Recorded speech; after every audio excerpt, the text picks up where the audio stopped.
নবী হযরত মুহাম্মদ সাল্লাল্লাহু আলাইহি ওয়াসাল্লাম বলেছেন, আমার উম্মতেরা তিনটি পাপের শাস্তি দুনিয়াতেই পাবে, কারণ আল্লাহ তাআলা এই তিনটি পাপের শাস্তি দেওয়ার জন্য হাসর পর্যন্ত অপেক্ষা করবেন না। তাই দুনিয়াতে তাদের এই তিনটি পাপের শাস্তি দেওয়া হবে। প্রিয় দর্শক, সেই তিনটি পাপ আসলে কি সেটা আমাদের সকলের জানা উচিত। আসসালামু আলাইকুম। আবারও নতুন একটা ভিডিও নিয়ে আসলাম। তো ভিডিওর শুরুতে কিছু আংশিক অংশ দেখালাম, বিস্তারিত দেখতে থাকুন। আমার চ্যানেলে নতুন হলে দয়া করে চ্যানেলটি সাবস্ক্রাইব করে দিয়ে পাশে থাকবে। ভিডিওটি দেখতে থাকুন, আমি আর কথা বাড়াবো না। প্রিয় নবী হযরত মুহাম্মদ সাল্লাল্লাহু আলাইহি ওয়াসাল্লাম বলেছেন, আমার উম্মতেরা তিনটি পাপের শাস্তি দুনিয়াতেই পাবে, কারণ আল্লাহ তাআলা এই তিনটি পাপের শাস্তি দেওয়ার জন্য হাসর পর্যন্ত অপেক্ষা করবেন না। তাই দুনিয়াতে তাদের এই তিনটি পাপের শাস্তি দেওয়া হবে। প্রিয় দর্শক, সেই তিনটি পাপ আসলে কি সেটা আমাদের সকলের জানা উচিত। আল্লাহর জাহান্নামকে যদি বিশ্বাস করেন তাহলে অবশ্যই এই ভিডিওটি সম্পূর্ণ দেখবেন। প্রিয় দর্শক, প্রথম গুনাহটি ঈমানদাররাই বেশি করে থাকে। শুধু তাই নয়, এই তিনটি পাপ আমাদের মধ্যে বিরাজমান। আল্লাহ যেন আমাদের সকল মুসলিমকে ক্ষমা করে জান্নাত দান করেন। সকলেই বলি আমিন।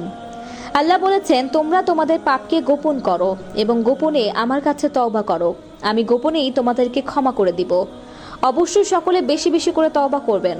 অবশ্যই ভিডিওটি শেয়ার করবেন যেন আপনার অন্যান্য মুসলিম ভাই ও বোনেরা এই তিনটি পাপ কাজ থেকে নিজেদেরকে হেফাজত করতে পারে। সেই দায়িত্ব আপনার হাতেই দিলাম। 1 নম্বরে যে পাপের কথা বলা হয়েছে তা হলো নারীদের উপরে মিথ্যা অপবাদ দেওয়া। আপনি দেখলেন একটি নারী যথাযথ পর্দা না করে রাস্তায় চলাফেরা করছে, আর আপনি একজন দিনদার মানুষ হয়ে তাকে নিয়ে একটি মন্তব্য করে বসলেন। আপনি আসলে জানেন না মেয়েটি কেমন, তার চরিত্র কেমন। আপনি উপর থেকে দেখেই তাকে নিয়ে বাজে মন্তব্য করে বসলেন। ভুলেও এই কাজটি কখনোই করবেন না। মনে রাখবেন, কোনো নারীকে চরিত্রহীন বলার আগে 100 বার চিন্তা করবেন। আপনি তাকে বেপর্দার জন্য ঘৃণা করতে পারেন, কিন্তু প্রমাণ ছাড়া তার চরিত্র নিয়ে কোনো কথা বলতে পারেন না। ইসলাম আপনাকে সেই অনুমতি দেয়নি। আপনি চাইলেই মুখ দিয়ে একটি বাজে মন্তব্য করতে পারেন, কিন্তু সেই নারী যদি তেমন চরিত্রের না হয় তাহলে শাস্তি আপনি দুনিয়াতেই পাবেন। তাই অবশ্যই এই বিষয়টি সবসময় খেয়াল রাখবেন। 2 নম্বর গুনাহটি হলো অন্যায়ভাবে অন্যের জমি দখল করা, বিশেষ করে এতিমদের মালামাল আত্মসাৎ করা। শুধু তাই নয়, যারা ভাই বোনের জমি অথবা মালামাল অন্যায়ভাবে আত্মসাৎ করে তাদের শাস্তি আল্লাহ দুনিয়াতে দেবে। বাংলাদেশের 90% মুসলমানরাই তাদের বোনদের হক থেকে বঞ্চিত করে। মনে রাখবেন, অন্য একজনের রিজিক আপনি দখল করে রাখলে আল্লাহ আপনার রিজিক বন্ধ করে দেবে। 3 নম্বর যে গুনাহটি হলো সেটি হলো কারো উপর কালো জাদু করা। কখনোই এইসব কাজ করতে যাবেন না।